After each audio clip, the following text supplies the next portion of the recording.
Hi everyone, Jennifer Blevin-Smith with Integral Clinic Solutions, and you're watching my YouTube channel, Navigating the Business of Medicine.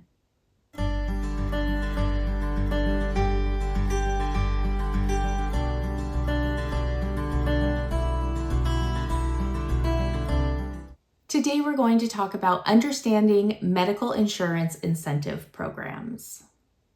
You may not be aware of this, but your insurances that you contract with probably offer some kind of incentive program to you. Obviously, this depends on your specialty to possibly make more money in your practice if you were to participate.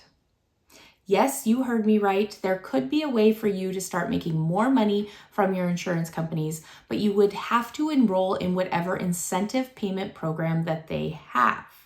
So first, let's talk about what's an incentive program. Well, it rewards providers for delivering high quality care, hitting specific clinical metrics, improving patient outcomes, and reducing unnecessary high cost care. Yes, if you're going, oh yeah, I do that already. Oh yeah, I do that already. Well, then you really should be participating if you're not already. These programs are actually shifting from a fee-for-service type model to a value-based reimbursement, okay? So you might still get fee-for-service and then you get these bonuses on top of it, or they might be asking you to change your model of reimbursement to a value-based care reimbursement, okay? Value-based care is something that was intended a long time ago when Obamacare in 2015 kind of took place. It's taken a long time, but more and more places are starting to adopt this because they are getting more money for something that they're already doing, okay? So what are some of the common types of incentive programs? Well, we have a pay-for-performance model where providers receive bonus payments for hitting quality benchmarks.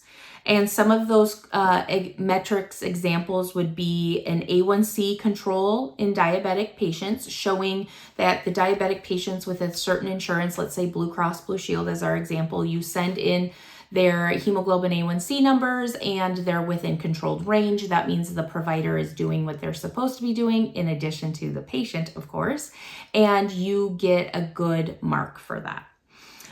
Doing and performing depression screenings and doing follow-up based on the results of those screenings, and also how many patients are completing their annual wellness visits compared to how many people are enrolled in that insurance with your practice as primary provider, okay? Then you have quality improvement and outcome measures, which providers track and report performance data. So this is stuff that they would tell you which data points that you would need to track and report on so that they can see if you are succeeding or not. And insurers will compare clinics against statewide or nationwide averages. So that's something to keep in mind too, depending on your patient demographics, where you're located geographically, your payer mix, things like that. Another example for an incentive program are patient engagement incentives. So they'll do payments tied to patient portal usage if you've had a high adoption rate by patients to use that modality for communication. Appointment adherence, you don't have a ton of no-shows or call-outs, things like that. And then gaps in care closure. So making sure patients, even though you don't actually give and do the mammograms or the colonoscopies and things like that, that they're actually, you are ensuring they're going to have that done. You're closing that care gap. You're making sure they're getting their mammograms when you order them. They're getting their colon cancer screenings, things like that, okay? For diabetics, I know that foot exams, eye exams are some parts of that. For heart disease, there's doing certain labs if they need an echo, things like that, okay? So you're probably wondering, okay, I do all of this already. I am a good provider. I follow up with my patients. So how can I actually earn the bonuses and these incentives, right?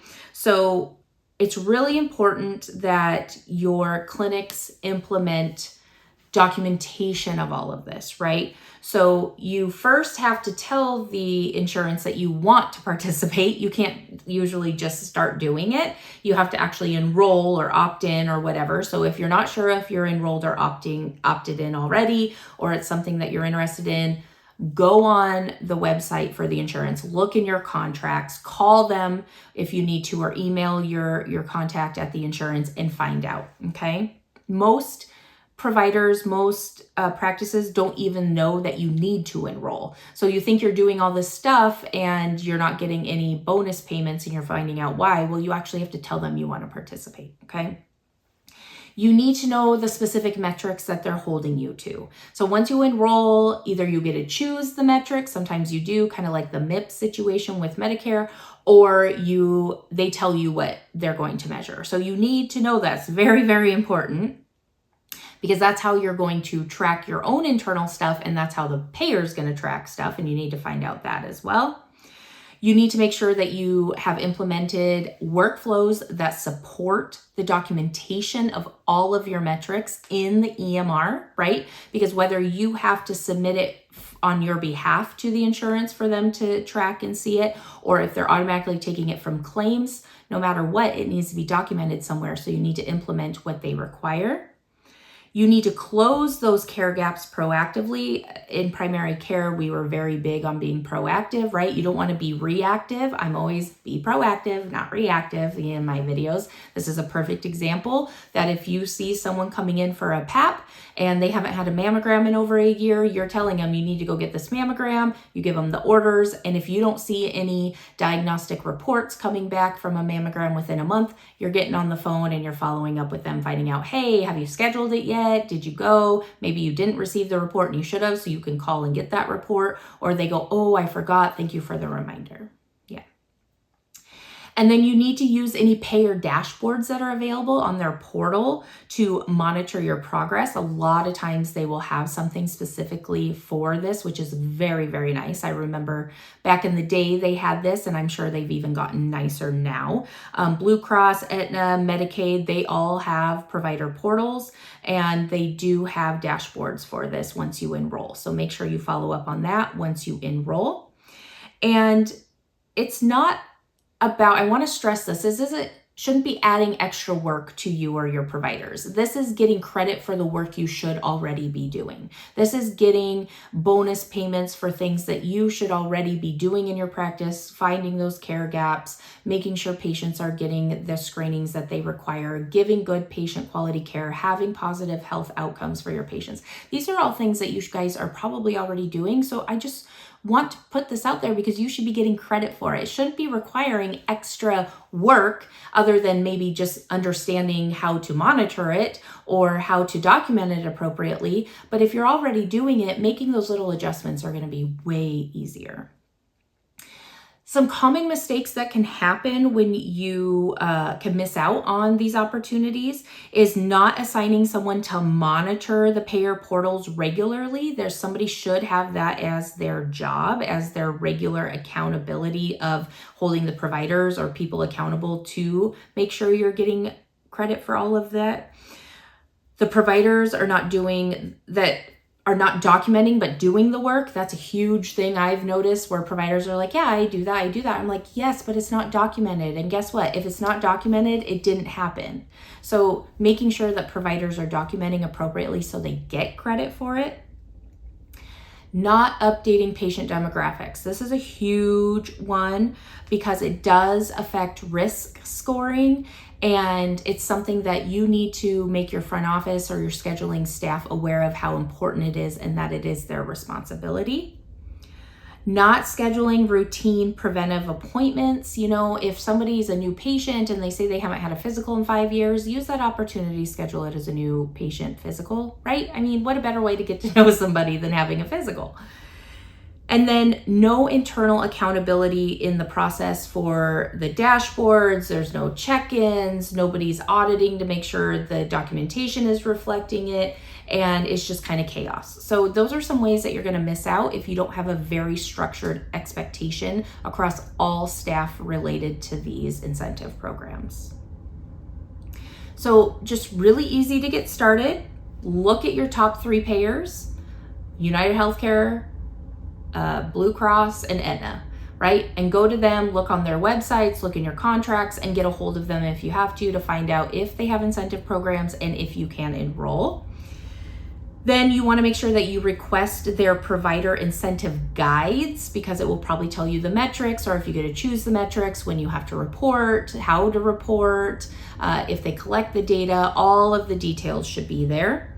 And then you want to assign a staff member specifically for this. It doesn't have to be the office manager. Maybe it's your back office lead, like your medical assistant lead or someone like that.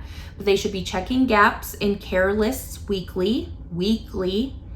They should create a short call list to outreach to patients for those care gaps. Did you get your mammogram? Did you schedule your colonoscopy?